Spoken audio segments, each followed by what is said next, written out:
தமிழ் பார்வையாளர்களுக்கு வணக்கம். இன்றைய சிறப்பு நேர்காணலில் நாம் பார்க்க இருக்கும் சிறப்பு விருந்தினர் தமிழ்நாடு கொங்கு மக்கள் பேரவை இளைஞர் அணி தலைவர் திரு தனியரசு அவர்கள். வணக்கம் சார். வணக்கம். தமிழ் திரு வணக்கம். பெருத்த எதிர்பார்ப்போடு இருந்த நீதிமன்ற வழக்கு ஓபிஎஸ் மேல்முறையீடு எப்படி பார்க்குறீங்க? இந்த வழக்கு இரு அமர்வு நீதிமன்றத்தால் மீண்டும் தள்ளுபடி செய்யப்பட்டது. எதிர்பார்த்த தீர்ப்புன்னு பெரும்பாலான பேர் அவதானிச்சாலும் ஒவ்வொரு முறையும் பாதிக்கப்பட்டவர் நீதிமன்றத்தை நாடுகிற பொழுது தனக்கு நியாயம் கிடைக்கும்னு தான் ஒவ்வொருத்தரும் நம்ம நீதிமன்றத்தை அணுகிறோம். அந்த வகையில அவரு சென்னை உயர்நீதிமன்றத்தின் 2 நீதிபதிகள் அமர்வு ஆனால் ஓபிஎஸ் அண்ணா திராவிட முன்னேற்ற கழகத்தினுடைய கொடியை, அதனுடைய சின்னம், அதனுடைய அலுவலக முகவரி இவைகளை எல்லாம் பயன்படுத்துவது பிழையானது, தவறானதுன்னு தான் எடப்பாடி அவருடைய போட்டியாளர் நீதிமன்றத்தை அணுகிறார். நீதிமன்றம் பெரும்பான்மை அடிப்படையில அவருக்கு உரிமையை உறுதி செய்துவிட்டு இவர் நியாயத்துக்காக உரிமைகளுக்காக போராடிய அண்ணன் ஓபிஎஸ் வெளியேற்றப்பட்டது செல்லுங்கிற நிலையில ஏற்கனவே நீதிமன்றம் சொல்லிடுச்சு. அப்புறம் பொதுக்குழு செல்லும்னாலே அப்புறம் வெளியேற்றியதும் செல்லும் தான். அப்ப வெளியேற்றிய பிறகு அதனுடைய அடையாளங்களை பயன்படுத்துறதற்கு தார்மீக உரிமையை, சட்ட உரிமையை இழக்கிறார் அண்ணன்கிறது நம்ம புரிஞ்சுக்கிட்டோம். ஆனாலும் அவர் இறுதி தீர்ப்பு வர வரைக்கும் நீங்க எனக்கு இது மாதிரியான தீர்ப்பு எனக்கு ஒரு ஒரு நியாயத்தை மறுக்கிற மாதிரி இருக்கும்னு தான் ப்ரேயர் பண்ணாரு. அதுல நீதிமன்றம் அது மூல வழக்கு அல்லது இப்ப உச்ச நீதிமன்றத்தில் கூட வர்ற 10ஆம் தேதி ஒரு வழக்கு வருது, அதெல்லாம் வருகிற பொழுது பார்த்துக்கலாங்கிற மாதிரி இப்ப அந்த ஒற்றை நீதிபதியினுடைய தீர்ப்பை இவர்கள் ஏற்றுக்கொண்டு இவருடைய மேல்முறையீட்டை நிராகரிச்சிட்டாங்க. அது மட்டும் இல்லாம அந்த ஒற்றை நீதிபதியிடமே நீங்க மீண்டும் முறையிடலாம்னு சொல்றதுனால அண்ணன் மீண்டும் அதுல அணுகிறார். இதுல என்ன சிக்கல்னா, இப்ப நீங்க ஒரு வியப்புனா, அண்ணா திராவிட முன்னேற்ற கழகம் அல்லது இந்தியாவில் இருக்கிற எந்த ஒரு கட்சி அல்லது உலகத்தில் இருக்கிற எந்த ஒரு கட்சியும் அந்த கட்சியில் தனக்கான உரிமையை நிலைநிறுத்திக் கொள்வதற்கு ஒருவர் போராடி, ஓபிஎஸ் அண்ணனை போல இன்னொருவர் போராடியதாக வரலாறே இல்லாத அளவுக்கு போராடுகிறார். காரணம், அவர் நினைவு தெரிந்த காலத்திலிருந்து அதிமுகவை ஆதரித்து அண்ணன் ஓபிஎஸ் அந்த அதனுடைய வளர்ச்சிக்கும் அதனுடைய அவர் தன்னுடைய எல்லா வளங்களுக்காகவும் அவர் வளர்ச்சிக்காகவும் அதிமுகவினுடைய வளர்ச்சிக்காகவும் வளத்துக்காகவுமே அவர் தன்னை அர்ப்பணித்துக் கொண்ட ஒரு அதிமுகவினுடைய ஒரு தூய தொண்டர் அண்ணன் ஓபிஎஸ். ஆகவே அவரை வெளியேற்றியது எடப்பாடிங்கிறதுனால அண்ணன் தொடர்ந்து நீதிமன்றத்தை நாடுறார். ஆனா நான் அப்பவே சொன்னா, நீதிமன்றத்துல அவர் போராடுறது நியாயமானது, சரியானது. அவரு இறுதி தீர்ப்பு உச்ச நீதிமன்றத்துல டெல்லியில ஏதாவது இவருக்கு சாதகமா வரலாம், அல்லது ஒற்றை நீதிபதியை கூட ஏதாவது இவருக்கு ஒரு ரெமெடி தரலாம். ஆனா மக்கள் மன்றம் தான் ஜனநாயகத்துல, அரசியல்ல ஒரு வலிமையை தனக்கான அதிகாரத்தை உறுதி செய்யும். ஜனநாயகத்தை பொறுத்த வரைக்கும் இறுதி எஜமானர்கள் மக்கள் தான். ஆகவே மக்களை நோக்கி நியாயத்தை கேட்டு தொண்டர்களை நோக்கி அண்ணன் ஓபிஎஸ் புறப்பட வேண்டும்னு நம்ம சொன்னா, அது இப்ப சமீபத்துல நீங்க தெரிஞ்சிருப்பீங்க, உரிமை மீட்பு கூட்டங்களை நடத்துறாரு. பல மாவட்டங்கள்ல மக்கள் அரங்க விரைந்து அலையாய் வர்றாரு. அவங்க எல்லாம் அதிமுக தொண்டர்கள் தான். அவங்க எல்லாம் அந்த கொடியோட தான் வர்றாங்க. அவங்க அந்த கொடியோட தான் அந்த அரங்கங்கள்ல நிகழ்ச்சிகளை ஏற்பாடு செய்யறாங்க. அப்ப அதுல அண்ணன் ஓபிஎஸ் போறாரு, கலந்துக்கிறாரு. அது ஒரு நிறைவு தான். அரசியல் பயணத்தையும் அண்ணன் ஓபிஎஸ் கூர்மையா இன்னும் விரிவுபடுத்தணும், வேகப்படுத்தணுங்கிறத நம்ம வேண்டுகோளை வச்சோம். அண்ணா அதை செய்யறாரு. ஆகவே நீதிமன்றத்தில் தனக்கான உரிமை தாமதமானாலும் மக்கள் மன்றத்துல தன்னுடைய நீதி கேட்டு உரிமையை கேட்டும் அண்ணன் அந்த பயணத்தை தொடர்கிறார். ஆகவே அண்ணா திராவிட முன்னேற்ற கழகத்தினுடைய தூய தொண்டர்களின் பேரன்போடு ஆதரவோடு அண்ணன் ஓபிஎஸ் நீதிமன்றத்தில் இப்ப தற்காலிகமாக இந்த ஒரு பின்னடை இருந்தாலும் எதிர்காலத்துல கட்டாயமா அண்ணா திராவிட முன்னேற்ற கழகத்தை வலிமையாக்குவதற்கு அண்ணன் ஓபிஎஸ் எடுக்கிற இந்த முயற்சி வெற்றி தரும்னு தான் நான் நினைக்கிறேன். கண்டிப்பா நீங்க இந்த வழக்கை மக்கள் முன்னாடி வைக்கிறீங்க. அது போல வருகின்ற நாடாளுமன்ற தேர்தலில் அவரோட செல்வாக்க கட்டாயமா காட்டணும்ட்டு பல முயற்சிகளை மேற்கொண்டு வருகிறார். குறிப்பா பிஜேபியோட கூட்டணி டிடியுடன் பயணிக்கிறது, இது தார்மீகமாவே அறிவிச்சிட்டாரு. இப்போ இதுல ஒரு சிக்கல் நடைமுறை என்ன இருக்குன்னா, இப்போ நீங்க இந்த நாடாளுமன்ற தேர்தலில் நீங்க எதை நோக்கி பயணிக்க போறீங்க? இப்போ இரட்டை இலை சின்னம் உபயோகக்கூடாதுன்னு வந்துடுச்சு. எந்த கட்சி கொடியும் எதையும் சின்னத்தையும் உபயோகக்கூடாதுன்னு ஓபிஎஸ்க்கு தரப்பு உயர்நீதிமன்றம் அறிவுரை கூறியிருக்கு. இந்த இடத்துல இப்ப நீங்க தேர்தலை முன்வைக்கும் போது எப்படி நீங்க பிஜேபி கொடியில பயணிக்க போறாரா, இல்ல இவருக்கு தனி சின்னம் ஏதாவது பயணிக்க போறாரா? அமமுக ஆதரிக்கிற அல்லது அதனுடைய சின்னத்தை பெற்று அல்லது என்னங்கிறத பற்றி அவங்க தேர்தல் அறிவிக்கப்பட்டு கூட்டணி உறுதி செய்யப்பட்ட பிறகு செய்வாங்க. இப்ப இவர் அதிமுக பாஜகவை ஆதரிக்கிற அளவுக்கு இன்னும் டிடிபி முழுமையா அறிவிப்பு வரல. அப்ப ஓபிஎஸ் என்ன இதுல ஒரு நிலைப்பாட்டுல அமமுகவோடு இணைந்து பயணிக்கிறார். எடப்பாடியை பலகீனப்படுத்துவதற்கு அல்லது அதிமுகவை கைப்பற்றுவதற்கு அண்ணன் டிடிவியோடையும் பயணிக்கிறத பாக்குறோம். அமமுகவோடு அவர் அரசியல் நல்லுறவு வச்சிருக்கிறார். அதே மாதிரி இவர் அம்மாவுடைய மறைவுக்கு பிறகு ஏற்பட்ட பல நெருக்கடியில் இருந்து தன்னை பாதுகாத்துக் கொள்ள பாஜகவோடு கரம் பற்றினார். பாஜகவோடும் இவருடைய நல்லுறவு இன்னும் அதை பயணிக்கிறது. அப்ப ஆகவே இவர் இப்ப பாஜகவோடு இவர் உறவு வைத்திருக்கிறார், டிடிவியோடும் உறவு வைத்திருக்கிறார். அப்ப டிடிவி அமமுகவோடு வைத்திருக்கிற உறவு என்பது அரசியல் உறவுங்கிறாரு. பாஜகவோடு இருக்கிற அரசியல் உறவு அதிகாரபூர்வமா அழைப்பு வரலங்கிறார். ஆகவே இப்பொழுது வரை அண்ணன் ஓபிஎஸ் டிடிவி கரம் பற்றி பயணிக்கிறாங்க. அம்மாவுடைய உத்தரவுக்காகவும் காத்திருக்கிறாங்க. அப்ப அவங்க தெளிவா தான் இருக்கிறாரு. நீதிமன்ற போராட்டத்தை நடத்துறார். எடப்பாடியிடமிருந்து இந்த கட்சியை மீட்பதற்கு அல்லது வலிமைப்படுத்துவதற்கும் தன்னால் இயன்ற முயற்சியில அவர் வெளிப்படையா செய்யறாரு. அதனால நம்ம ஆதரிக்கிறோம். அப்ப இந்த நெருக்கடி அவர் தாமரையில நிற்பாரா, இரட்டை இலையில நிற்பாரா, அல்லது இரட்டை இலை முடக்கப்பட்டு வேறு சின்னங்கள்ல யாராவது ஒரு பொது சின்னத்துல போட்டிடுறாங்களா அப்படிங்கிறதெல்லாம் நம்ம 2 மாதங்கள்ல பார்க்கணும். ஏன்னா இப்ப எடப்பாடி பாஜகவோடு ஆதரவோடு களத்துக்கு அவருடைய விருப்பத்தின் அடிப்படையில், கட்டளையின் அடிப்படையில் தனித்து நிற்பதாக அறிவிச்சிருக்கிறாரு. ஆகவே எடப்பாடியினுடைய அந்த மற்ற அணுகுமுறைகள், பாஜகவினுடைய அணுகுமுறை, பாஜகவோடு எந்தெந்த கட்சிகள் தமிழ்நாட்டுல அணி சேர்றாங்க, எடப்பாடியோடு யார் அணி சேர்கிறார்கள் அல்லது இவர்களுக்குள்ளேயே அணி சேர்க்கை நடந்து விடுமாங்கிறதெல்லாம் நம்ம பொறுத்திருந்து பார்க்கணும். ஆனா அண்ணன் ஓபிஎஸ் அதிமுகவில் ஓபிஎஸ்ஐ தவிர்த்து விட்டு எடப்பாடியால் வெல்ல முடியாது. அதுதான் இப்ப நம்ம யதார்த்தத்துல பாக்குறோம். சின்னமா டிடிவி ஓபிஎஸ்ஐ அதாவது சின்னமாவையும் டிடிவியும் நிராகரித்து விட்டு இரட்டை தலைமை இருந்த பொழுதே ஒருங்கிணைப்பாளர், இணை ஒருங்கிணைப்பாளர் ஓபிஎஸ் இபிஎஸ் ஆலே வெற்றி பெற முடியல. அப்புறம் அண்ணன் ஓபிஎஸும் வெளியேறிய பிறகு எடப்பாடி எப்படி வெற்றி வருவார்? அப்ப ஈரோடு கிழக்கு தேர்தலில் எடப்பாடியும் பாரிய அளவுல தோற்று போறார். அப்ப நீங்க இவருடைய அரசியல் வெற்றி எங்க இருக்கும்னா, அண்ணன் ஓபிஎஸ்க்கு எடப்பாடியை தோற்கடிப்பதன் மூலமா தான் அவருடைய வெற்றி நிச்சயிக்கப்படுகிறது. அவர் தேர்தலில் வெற்றி பெறுகிறாரா, தாமரையில் நிற்கிறாரா, அமமுக சின்னத்தினுடைய அல்லது குக்கர்ல நிற்கிறாரா, அல்லது மற்ற தாமரையில் நிற்கிறாராங்கிறதெல்லாம் பிறகு. ஆனால் அவர் எடப்பாடியை வீழ்த்துவதுதான் அவருடைய நோக்கம். எடப்பாடியை ஏன் வீழ்த்த வேண்டும் என்றால், நம்பிக்கை வைத்து 2 பேரும் சமாதிகாரத்தோடு பயணித்த பொழுது ஒரு குறுகிய காலத்தில் தன்னை வெளியேற்றி விட்டு முழு அதிகாரத்தை எடப்பாடி பறித்து கொண்டார். அதிமுகவில் புரட்சித் தலைவர் அம்மாவுடைய பேரன்பை பெற்று 3 முறை முதல்வராக அரியணையில் இருந்து கட்சிக்கு பரம விசுவாசியாக இருந்த தன்னை இவ்வளவு இலகுவாக எடப்பாடி, விபத்தை போல தலைமைக்கு வந்த எடப்பாடி, விபத்தை போல முதல்வரான எடப்பாடி இப்படி நம்மை வெளியேற்றி விட்டார் என்கின்ற அந்த ஆதங்கம் தான் அண்ணன் ஓபிஎஸ். ஆகவே இவர்கள் கட்சிக்கு நலன் கருதி புரட்சி தலைவர் அம்மாவின் கனவுகளை நனவாக்க இபிஎஸ் ஓபிஎஸ் இணைந்து பயணித்து இன்னமும் டிடிவி சின்னமாவெல்லாம் இவங்க உரிய அங்கீகாரத்தை தந்து, உரிய மரியாதை தந்து, பதவிகளை பகிர்ந்து கொண்டு ஒன்றுபட்ட அதிமுக களத்துக்கு போவதற்கு பதிலாக இவர்களுடைய கோட்பாட்டு எதிரியோடு கரம் பற்றி கொண்டு யார் கட்சியில் முதன்மையான இடத்துக்கு வருவது என்பதுல ஏற்பட்டிருக்கிற சிக்கலால் அதிமுக என்கின்ற கட்சி அதிகாரத்தை இழக்கிறது, திராவிட கோட்பாடு சிதைகிறது. ஆகவே பாஜக அதை விரும்பி மகிழ்கிறது. பாஜகவினுடைய விருப்பம் அதுதான்.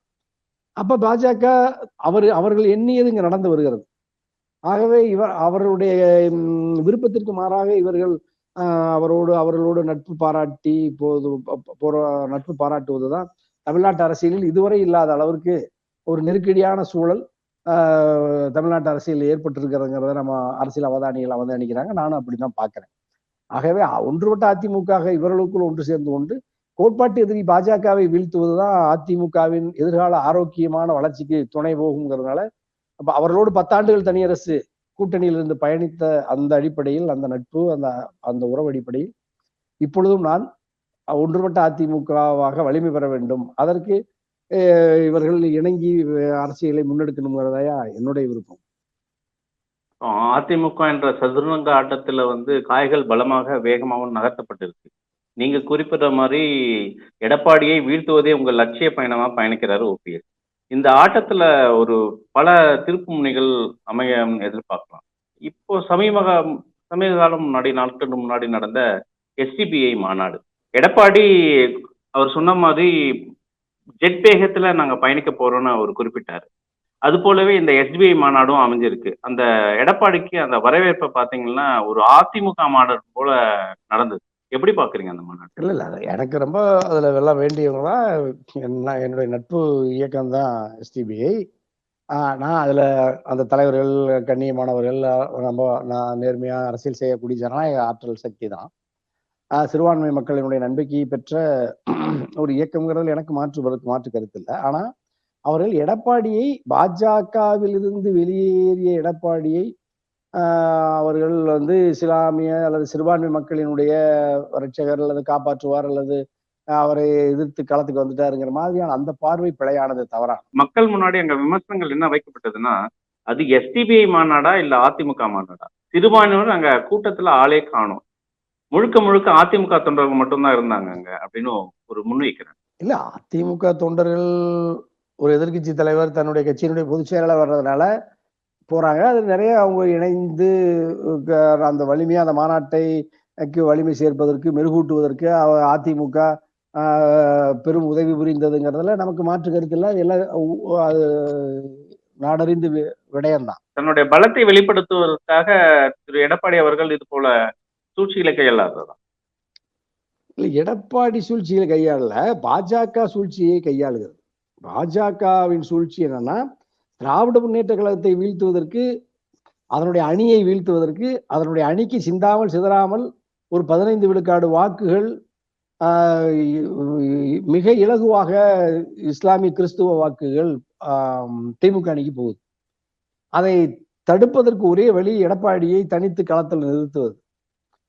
எடப்பாடியிடம் இந்த மாதிரி சிறுபான்மை அமைப்புகள், சிறுபான்மை மக்கள் மத்தியில ஒரு அந்த வெறுப்பை மட்டுப்படுத்துவது அல்லது அவர்களிடம் கணிசமான வாக்குகளை பெறுவது. அந்த வாக்குகளை பெறுவதன் மூலமாக திமுகவை பலகீனப்படுத்துவது. அதைத்தான் எடப்பாடி வெளிப்படையா சொல்றார்.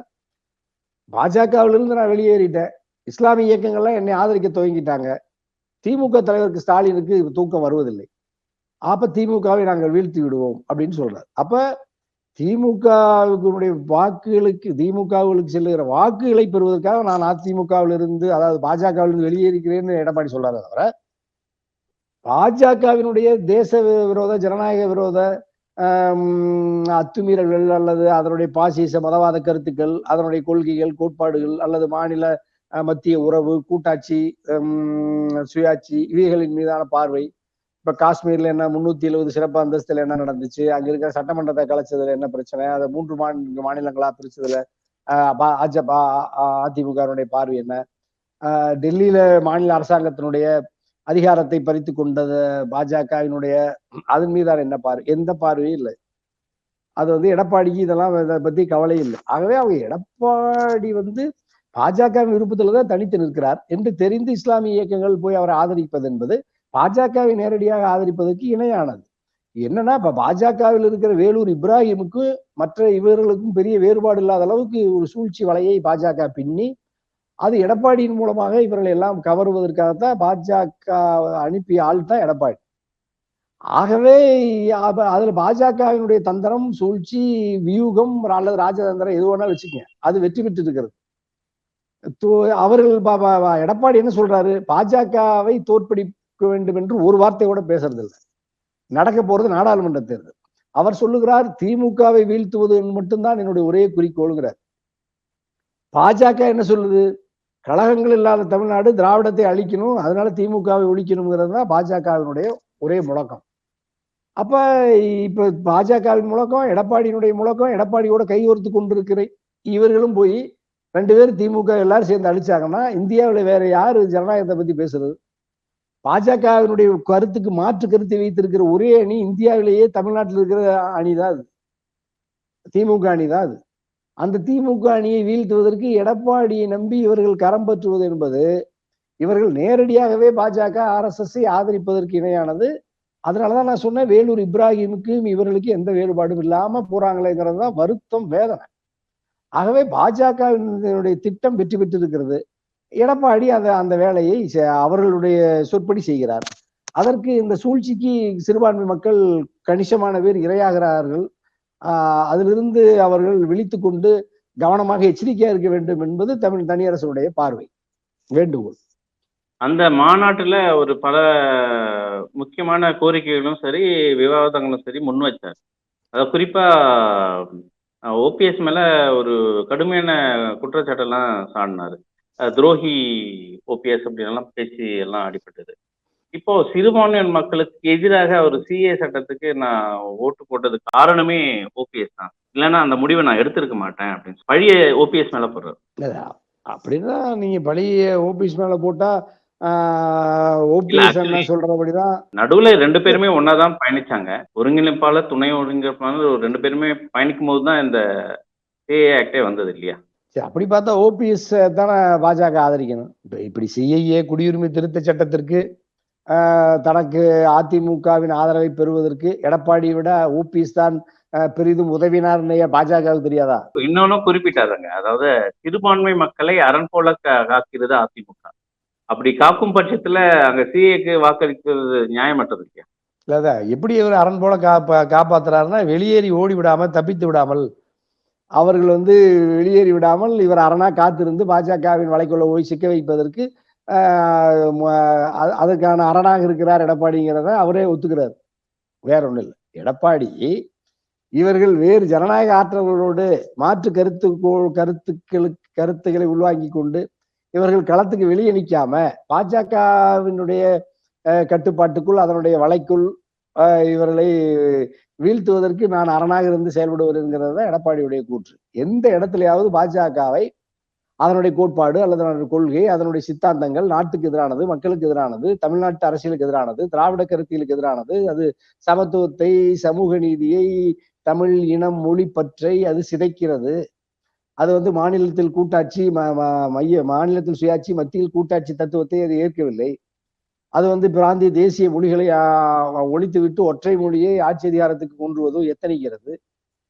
அது சனாதனத்தை அல்லது இந்த மாதிரி ஆளுநர்கள் மூலமாக பரப்புரை செய்கிறது. பகுத்தறிவுக்கு மாறாக மூட கருத்துக்களை அது திட்டமிட்டு பரப்புகிறது. தொழிற்சாலைகளை எல்லாம் மூடிவிட்டு ஆலயங்களை நிறுவி மக்களை மூடர்களாக சடங்குகளை, சம்பிரதாயங்கள் அல்லது இறை நம்பிக்கையை நோக்கி மக்களை நகர்த்துகிறது. அப்ப கிட்டத்தட்ட ஒரு 100 ஆண்டுகள் தமிழ்நாட்டில் ஒரு அறிவு வெளிச்சத்தில் தமிழ்நாட்டு மக்கள் கல்வி அறிவு பெற்று பெண்ணடிமைத்தனத்தை ஒழித்து பகுத்தறிவின்பால் சமூக அரசியல் புரட்சியை, மறுமலர்ச்சியை வென்றெடுத்து தமிழ்நாட்டு மக்கள் உலகம் முழுக்க தமிழர்கள் என்று பிரகாசமாக மகிழ்ச்சியான நல்வாழ்வை வாழுகிறார். இந்தியாவில் பிற தேசிய இனங்கள் அப்படிப்பட்ட ஒரு வாழ்க்கையை வாழ முடியல. தமிழ்நாட்டை போல பிற மாநிலங்களில் பிற சமூகங்கள், அதாவது பிற அந்த மாநில மக்கள் வளர்ச்சி பெறாமல் இப்போ பின்தங்கி இருப்பதற்கு காரணம் அந்த மக்கள் பற்றி இருந்த அரசியல். அப்ப பாஜகவினுடைய கருத்துக்களுக்கு, கோட்பாடுகளுக்கு, தத்துவங்களுக்கு இவர் எதிராக எடப்பாடி எந்த நிலையிலும் முடிவெடுக்கல. அது மட்டுமல்ல, எடப்பாடி பாரதிய ஜனதா கட்சியினுடைய கருத்துக்களை, கோட்பாடை உளப்பூர்வமாக உள்வாங்கி கொண்டவர். அதில் தவறு அல்லது பிழை என்று கருதாதவர். அவர் பாஜக அல்லது RSS அல்லது இந்துத்துவ கருத்துக்களை உள்வாங்கி கொண்டு அதை ஏற்றுக்கொண்டு நடைமுறை வாழ்க்கையில் நடைமுறைப்படுத்துவதற்கு அந்நியமானவர் எடப்பாடி. அப்ப அவர் திராவிட கோட்பாடு என்னவென்று தெரியாதவர். அது மட்டுமல்ல, அவர் ஊடகங்களில் குழந்தையை போல சொல்லுகிறார், ஆரியம் திராவிடம் வேறுபாடு தெரியாது, அது இதிகாசம் அல்லது புராணங்களை போன்றது, அது அறிஞர்கள் ஆய்வு செய்ய வேண்டியது, எனக்கு தெரியாதுன்ட்டார். அந்த கட்சியில் அண்ணா திராவிட முன்னேற்ற கழகம், அண்ணா திராவிட முன்னேற்ற கழகம்ங்கிற கட்சி, திராவிட கோட்பாடு எனக்கு தெரியாது, அதற்கான மாற்று எதிர்கோட்பாடு ஆரிய கோட்பாடு அல்லது மதவாத கோட்பாடு, மூட கோட்பாடுங்கிறத பத்தியான புரிதல் அல்லது அதை பற்றி எனக்கு தெரியாதுன்னு பகிரங்கமா அறிவிச்சிட்டாரு, ஒத்துக்கிட்டாரு. அப்ப எப்படி அதுதான் இப்ப இந்த தடுமாற்றமே. அப்ப ஒரு சித்தாந்த வேட்கை இல்லாத, கோட்பாட்டு நுகர்ச்சி இல்லாத அரசியல் கட்சிக்கு அரசியல் தலைவனா எடப்பாடி ஒரு விபத்தில் விழுகிறார். அவரால இவ்வளவு மாபெரும் அரசியல் கட்சி, ஒரு மிகப்பெரிய சித்தாந்த கட்சி, அறிவு சார்ந்த 8 கோடி தமிழ்நாட்டு மக்களை வழிநடத்துகிற வாய்ப்பை பெற்றிருக்கிற ஒரு கட்சி, தந்தை பெரியார், பேரறிஞர் அண்ணா, வழிவந்த புரட்சி தலைவர், வழிவந்த அம்மா சில சமரசங்களோடு, அவர்கள் மறைவுக்கு பிறகு அவர்களுடைய கனவு அல்லது அவருடைய அந்த நோக்கம், அந்த கட்சியினுடைய அடிப்படை கருத்து தகர்க்கப்பட்டிருக்கு. அதுல மூல விசையாக இருந்து அந்த கோட்பாட்டை சிதைத்து, அதாவது அடிப்படை திராவிட கோட்பாட்டை, சிந்தனையை சிதைத்து, அது ஒரு தேசிய பாஜக இந்துத்துவ மதவாத கோட்பாட்டை அதிமுகவில் ஊடுருவ செய்து, அதாவது தலைவர்கள் வழியாக கிட்டத்தட்ட 8 ஆண்டுகள் பயணிச்சாச்சு. 2016 டிசம்பர்ல துவங்கி அம்மாவுடைய மறைவுக்கு பிறகு 2017, 18, 19, 20, 21, 22, 23 7 ஆண்டுகள் நடைபெற்று வருகிறது.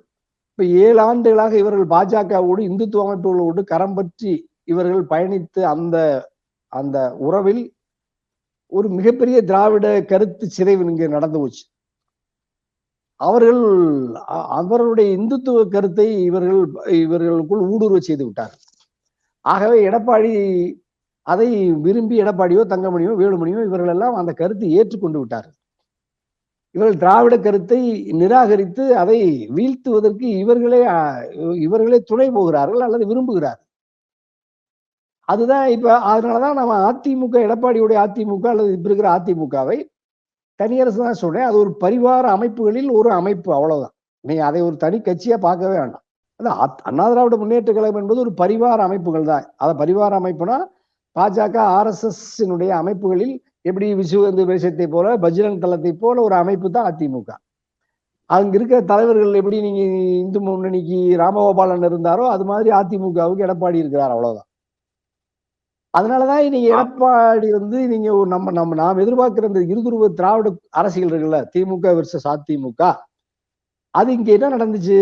இப்ப 2 திராவிட கருத்தியல் போட்டி போட்டுக் கொண்டு இந்த மண்ணில் களம் அமைத்து பணியாற்றிய பொழுது வேறு எந்த அந்நிய கருத்துக்களும் இங்கு ஊடுருவ முடியவே இல்லை. அதனாலதான் அம்மாவுடைய மறைவுக்கு பிறகு அவர்கள் பாஜக அதிகாரத்தை பயன்படுத்தி அல்லது ஆசை வார்த்தை சொல்லி அதிமுக வலிமையான அதிமுகவை 3-4 துண்டுகளாக அது பிரிக்கிறது. அதுல எதிர்த்து சரணடைய மறுத்தவர்கள் மீது கடுமையான அதிகார துஷ்பிரயோகத்தை ஏவி அவர்களை பலவந்தப்படுத்தி அதிகார துஷ்பிரயோகத்தால் அவர்களை முடமாக்குகிறது. இன்னொரு புறம் சரணடைந்தவர்களை தன் விருப்பத்துக்கு இசைவு தெரிவித்தவர்களை மடியில் வைத்து கொஞ்சி அழகு பார்த்து அவர்களை ஆளாக்குகிறது. அதுதான் எடப்பாடி. அப்ப இன்னும் பாஜகவினுடைய அரவணைப்பில் பாதுகாப்பாக இருக்கிறார் எடப்பாடி. ஏன் பாதுகாப்பாக பாஜக வைத்திருக்கிறது என்றால் அவர்களுடைய கொள்கையை அதிமுகவில் பரவ செய்வதற்கு எடப்பாடி தான் வீரியமாக செயல்படுகிறார் என்பதனால் அவர்கள் எடப்பாடியுடைய அணியை பாதுகாத்து ஆதரித்து வருகிறார்கள் பாஜக. ஆகவே நீங்க அந்த SDPI மாநாட்டுக்கு எடப்பாடி போனாரு, வாய்ப்பு ரொம்ப அது ஒரு பெரிய செய்தியாக்கப்படுதுன்னா அதுக்கு பின்னாடி பாஜக இருக்கு. அவர் பாஜகவுடைய ஆள் தான் எடப்பாடி. இன்னும் பாஜக கூட உறவுலயே இருக்காருன்றீங்களா? அவர் எப்ப வெளியே வந்தார்? ஆன்மீக அறிவிப்பே அடிச்சாரு, இனிமேல் ஜென்மத்திலும் கூட்டணி கிடையாதுன்னு அறிவிச்சிட்டாரு. ஜென்மத்திலும் சொல்லல, 2026 சொன்னாரு. அவர் எதுல இருந்து வெளியே வந்தாருன்னு பாருங்க. தேர்தல் அரசியலுக்காக நான் வெளியே வர்றேன், தேர்தலில் கூட்டணி இல்லை. சித்தாந்தத்திலிருந்து நான் மாறுபடுறேன்னு ஒரு காலம் சொல்லலை. ரொம்ப கவனமா பாருங்க. ஓட்டுக்காக எனக்கு நீங்க எல்லாம் வாக்களிச்சீங்க அல்லது அம்மாவுக்கு வாக்களிச்சீங்க, அதை பயன்படுத்தி நாடாளுமன்றத்தில் நான் மக்களவையில் மாநிலங்களவையில் என்னுடைய ஆட்கள் அதிமுகவுக்கு திராவிட கருத்தியலுக்கு எதிரான பாஜக இந்துத்துவ கோட்பாட்டு அதனுடைய சட்டங்களுக்கு நான் முழுமையாக ஆதரித்து ஒவ்வொரு சட்டத்தையும் நான் அருகில் இருந்து அதை நிறைவேற்றி தந்தேன். அதனால நானும் பலனடைந்தேன், பாஜகவும் பலனடைந்தது. அதோட அது வரைக்கும் வந்த எடப்பாடி மக்கள் இப்ப தோற்கடிச்சிட்டீங்க என்னைய, என்கிட்ட இப்ப அதிகாரம் இல்லை, நான் முதலமைச்சர் இல்லை, 2021 திமுகவுக்கு எல்லாரும் ஓட்டு போட்டீங்க. ஆகவே நான் தொடர்ந்து பாஜகவை ஆதரிப்பதற்கு இப்பொழுது என்னிடத்தில் அதிகாரம் இல்லை. திமுகவிடம் நீங்கள் அதிகாரத்தை தந்து விட்டீர்கள், அவர்கள் பாஜகவை ஆதரிக்க மறுக்கிறார்கள். ஆகவே நீங்கள் எனக்கு வாக்களித்து மீண்டும் அதிகாரத்தை தந்தால் நான் மீண்டும் சிதறாமல் பாஜகவை ஆதரிப்பதற்கு எனக்கு மீண்டும் ஒரு வாய்ப்பு தாங்கன்னு போறாரு. அப்ப நீங்க இங்க குறிப்பிடுறது என்னன்னா, இப்போ நாடாளுமன்ற தேர்தல் வரதான் பிரிவினை பாஜகவுக்கும் எடப்பாடிக்கும், அதுக்கப்புறம் ஒன்னாயிடுவாரா? இல்ல, அதாவது அந்த சிறுபான்மை மக்களினுடைய வாக்கு திமுகவுக்கு போகாம தடுக்கிறதுக்கு பாஜக எவ்வளவு காலத்துக்கு இந்த பயணத்தை இந்த வேடத்தில் நடிக்க வேண்டுமோ அவ்வளவு காலத்துக்கும் எடப்பாடி இந்த வேடத்தை அணிந்திருப்பார். பாஜக வேடத்தை கலைக்க சொன்னால் உடனடியாக கலைத்துக் கொள்வார். அதுல நீங்க என்ன சிக்கல்னா, நீங்க அர்ச்சனமூர்த்தின்னு ஒருத்தர் பார்த்திருப்பீங்க. ஒரு நாள் திடீர்னு ஒரே நாள்ல அவரை கதாநாயகன் ஆக்குவாங்க. அவர் உலகத்துல யாருமே பார்க்காத ஒரு மனிதர் திடீர்னு ரஜினியின் நண்பரானார். அப்புறம் முதலமைச்சர் வேட்பாளர்னாரு. அப்புறம் தனியா ஒரு கட்சி ஆரம்பிச்சாரு. அப்புறம் அவர் மறுபடியும் அங்க சுத்தி இங்க சுத்தி இப்ப பார்த்தா 10 நாளைக்கு முன்னாடி பிஜேபியில போய் பிஜேபியில இருக்க அவங்க ஒரு ஆளை அனுப்புவாங்க. அவங்க வந்து எங்க வேணாலும் அப்பாயின்மெண்ட் பண்ணுவாங்க, எல்லாம் பண்ணி முடிப்பாங்க. ஆனா அது வந்து அந்த குழந்தை அந்த தாயின் குழந்தை. அது மாதிரி தான் எடப்பாடி. இப்ப நீ திடீர்னு ஒரு நாள் அண்ணாமலை பெரிய இயற்கை விவசாயி, ஆடு வளர்க்கிறார், கோழி வளர்க்கிறாருன்னு சும்மா கூட்டு கொண்டு காட்டி, அங்க நிறுத்தி, இங்க நிறுத்தி, அப்புறம் பிஜேபி சும்மா அப்படி மறைமுகமா வருவாரு. அப்புறம் சும்மா ஒரு ஏதோ தலைமை பண்புக்கு பயிற்சியாளர் மாதிரி காட்டுவாங்க. அப்புறம் ஒரே நாள்ல திடீர்னு மாநில தலைவர் ஆகிருவார். 50 வருஷமா கட்சியில் இருக்கிறவன் இந்த மாநில தலைவர் இல்ல, மாவட்ட தலைவர் கூட ஆக முடியாது. ஆனா 5 நிமிஷத்துல அண்ணாமலை மாநில தலைவர் ஆக்கிடுவாங்க. அவர் ஐபிஎஸ் படிக்கிறதுக்கு என்ன பாஜகவில் சேர்றதுக்கு ஐபிஎஸ் படிச்சாரு? பாஜகவில் சேர்ந்து மாநில தலைவர் ஆகணும்னா, முதலமைச்சர் ஆகணும்னா ஐபிஎஸ் படிக்கணும்னாலாம் எந்த விதியிலும் இல்லையே. ஆகவே அவங்க அந்த மாதிரி அவங்க தயாரிப்பு இருக்கு. அப்படி அவங்க அவங்க எப்ப சொல்றாங்களோ அப்ப வருவாங்க. அது மாதிரி தான் எடப்பாடி. அதனால நீங்க எடப்பாடியை பொறுத்த வரைக்கும் நீங்க வந்து இந்த தேர்தலுக்காக வந்திருக்கிறேன், இஸ்லாமிய மக்கள்லாம் எனக்கு வாக்களிங்க, நான் வந்து நீங்க எவ்வளவு நாள் என்னுடைய எனக்கு வாக்களிச்சுட்டு எவ்வளவு நாள் வாக்களிக்கிறீங்களோ அவ்வளவு நாள் உங்களுக்கு குரல் கொடுப்பேன். ஏன் அப்படி சொல்றாருன்னா, திமுக அணிக்கு போற வாக்குகள் அங்க போக கூடாது, அது எடப்பாடி கிட்ட வந்துடணும். அப்ப திமுக வாக்கு சதவீதத்தை குறைக்கிறது. இந்த புறம் இந்த திமுக கொள்கை அல்லது அதனுடைய கூட்டணிக்கு எதிரான வாக்குகளை எல்லாம் எடப்பாடி அல்லது பாஜக அறுவடை செய்வது.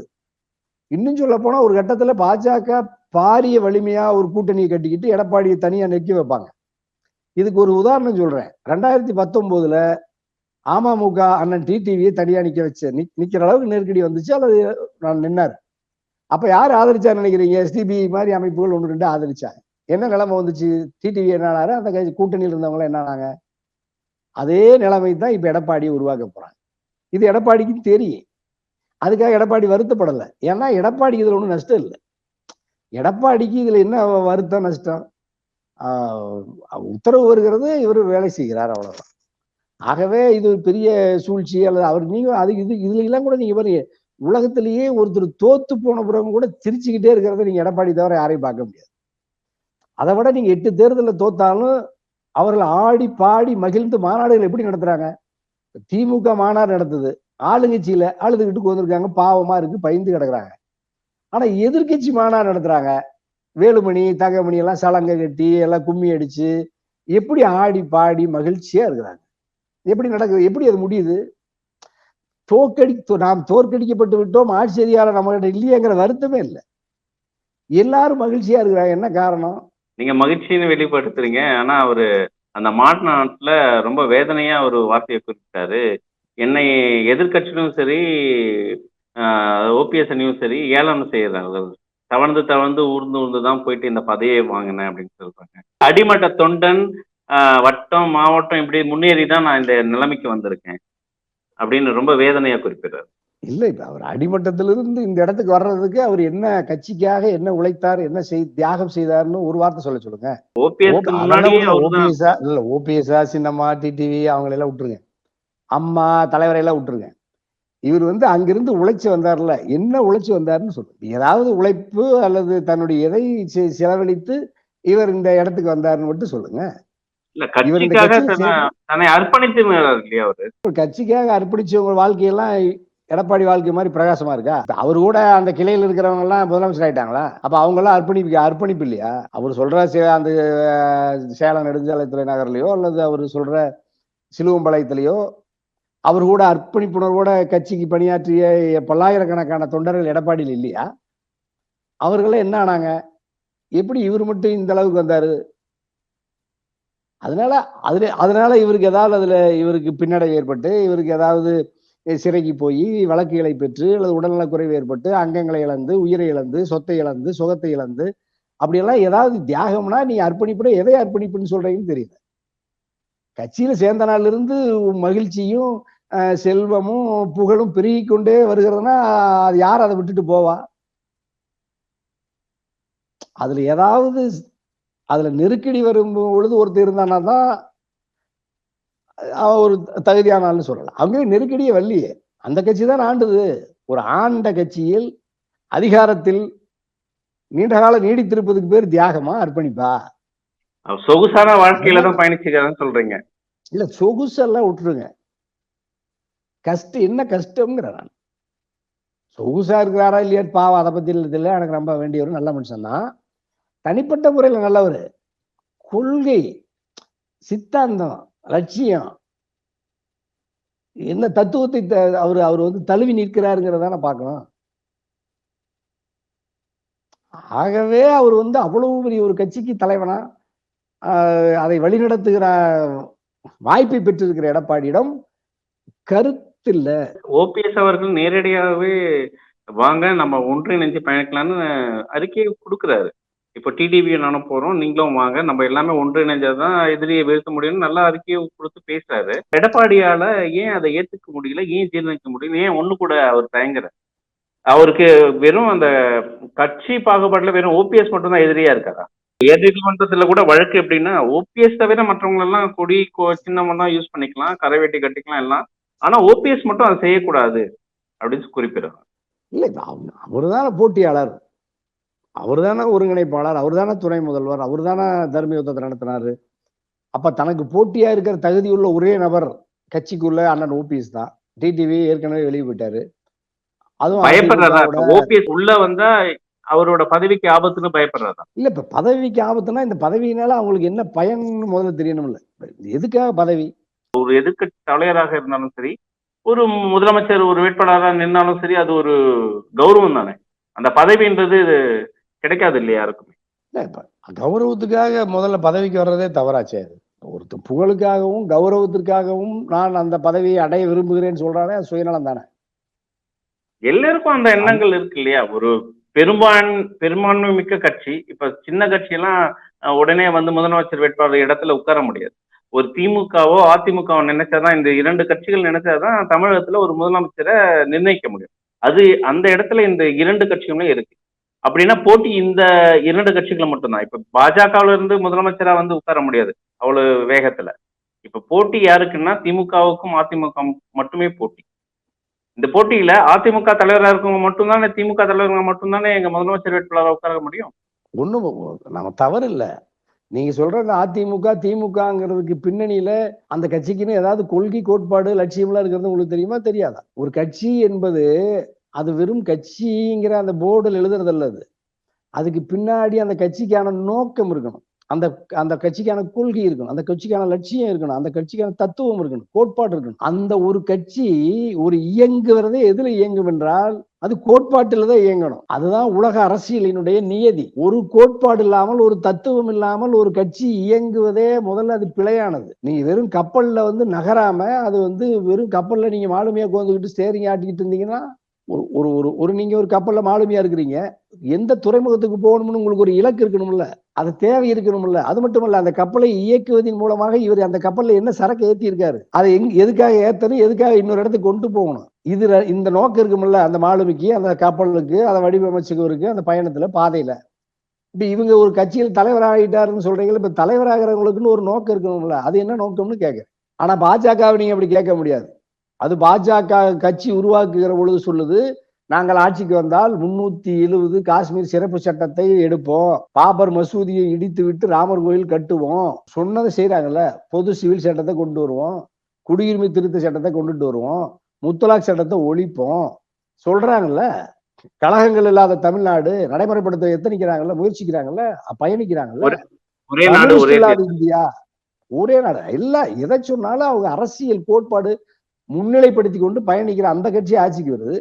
அப்படி நான் சொன்ன ஒரு கொள்கை எடப்பாடிட்டு இருக்கான்னு சொல்லுங்க. திமுக கிட்டே இல்லது. இப்ப நான் சொல்ற தத்துவம் எல்லாம் திமுகவே மறைஞ்சு போச்சு. திமுகவே அதுல அதையெல்லாம் முன்னெடுத்து போறதுல திமுகவுக்கு பற்றுறுதி இல்லாம, அது ஒரு நீங்க சொன்ன மாதிரி தான், 2 கட்சியில ஏதோ ஒண்ணு இருந்தா தான் நாம முதலமைச்சர் ஆக முடியும்னு இப்படித்தான் இருக்கிறாங்க. அந்த முதலமைச்சர் எதுக்காக 2 திராவிட கட்சிகளுக்குமே சித்தாந்தம் கோட்பாடும் எதுவும் இல்லைன்னு எடப்பாடிக்கு முழுக்கவே இல்ல. திமுகவுக்கு அப்படி அதை பத்தி தெரியும். திமுகவுல அப்படி அந்த தலைவருக்கு அப்படி ஏதாவது நீண்ட காலத்துல பயணிச்சதுனால ஏதோ ஓரளவுக்கு இருக்கலாம். கலைஞரே கூட அந்த வேலை செய்யல. அவர் ஒரு பகுத்தறிவாளரா இருந்தால், அவர் ஒரு சிந்தனையா சீர்திருத்தவாதியா இருந்தார், அவர் ஒரு தமிழ் இன மொழி பற்றாளராக இருந்தார், அவர் ஒரு பெண்ணடிமைத்தனத்துக்கு எதிராக இருந்தார், சமூக சமத்துவத்துக்கு ஆதரவாக இருந்தார், அவரு அப்படி இருந்தார். இவர்களெல்லாம் நீங்க சொன்ன மாதிரி இப்ப நம்ம இவங்கள்ட்ட அந்த அந்த அந்த அது இயற்கை ரத்தத்துல வர்றது, பிறப்பிலேயே வர்றது, இயற்கையில வர்றது.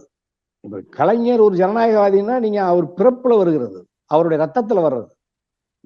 அது வந்து அது அது ஊட்டி வளர்ப்பதற்கு பெரிய பெரியார் ஐயா கிடைச்சாங்க, தந்தை பெரியார் அண்ணா கிடைச்சாங்க. அது இன்னும் வேகமா வளருது. அண்ணா, பேரறிஞர் அண்ணா அப்படி ஒரு இயற்கையில வர்றாரு, பெரியார் கிடைக்கிறாரு, அது வேகமா வளருது. அப்ப கருத்து ஒரு சமூக புரட்சியை, மாறுதலை, மறுமலர்ச்சியை தந்தை பெரியார் மண்ணில் விதைக்கிறார். அந்த கருத்தை உள்வாங்கி கொண்டு அண்ணா வேகமாக பரப்பி அதிகாரத்தை கைப்பற்றி சட்டங்களை கொண்டு வந்து தமிழ்நாட்டை தலைநிமிர செய்கிறார். அதுதான் அரசியல் நோக்கம். அண்ணாவுக்கு இருந்தது அரசியல் நோக்கம், கலைஞருக்கு இருந்தது அரசியல் இலக்கு, லட்சியம். அப்படி நான் எடப்பாடிக்கிட்டே ஸ்டாலின் இருக்கா, அதுதான் சிக்கல். ஸ்டாலின் அந்த கட்சியில் அப்படி ஒரு தோற்றம் இருக்கு, களத்தில் இல்லை. அது வந்து பாரிய அளவுல மற்ற கோட்பாட்டு எதிரிகள் பரப்புரை செய்கிற அளவுக்கு அங்க திமுகவுல பரப்புரை நடத்துவதற்கு களத்துல கீழே வரைக்கும் ஆளு. ஏன்னா ஒரு தலைவனுக்கு அந்த வேட்கை இருக்கிற பொழுதுதான் அந்த தலைவன் வந்து அந்த ஒரு கட்டமைப்பை உருவாக்கி அந்த கருத்தை தன் மண்ணில் விதைக்க செய்வான். அந்த கருத்து தான் அவனை பாதுகாக்கும். அந்த கருத்து தான் அதை பற்றி இருக்கிற மக்களை பாதுகாக்கும். அந்த கருத்து தான் அந்த மக்களை மேன்மையடை செய்யும், அவனுடைய வாழ்க்கையை அமைதியை ஊட்ட செய்யும்.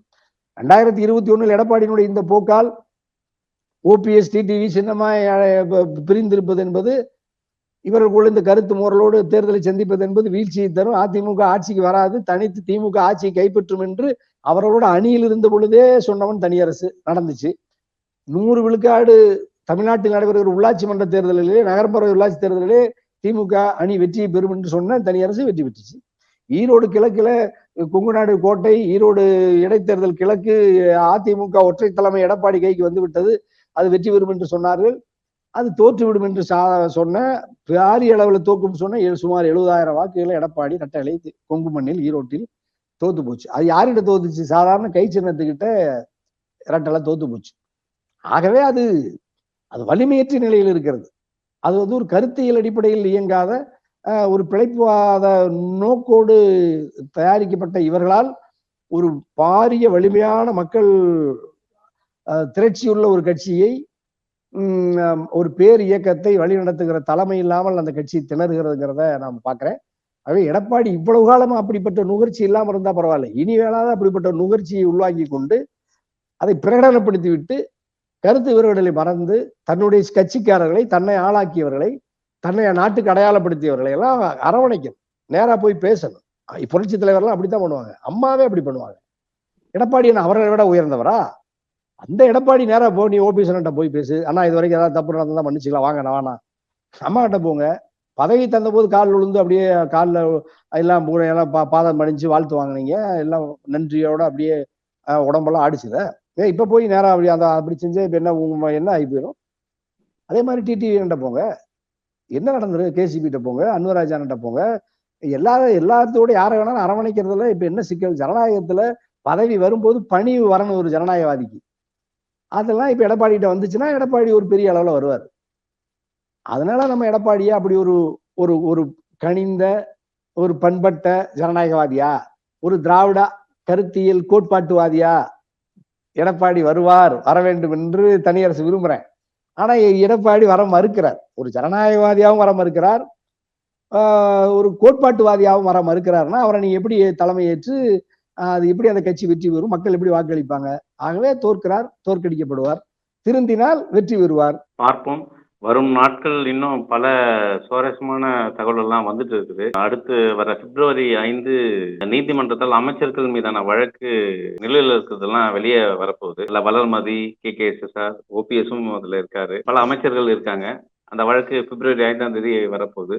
பார்ப்போம். அதுக்குள்ள OPS அவர்கள் இப்போ அந்த தனி நீதிபதி முன்பு வழக்கு தொடுக்க போறாரா என்னன்னு பொறுத்து தான் பார்ப்போம். உங்கள் நேரத்துக்கு மிக்க நன்றி. மகிழ்ச்சி.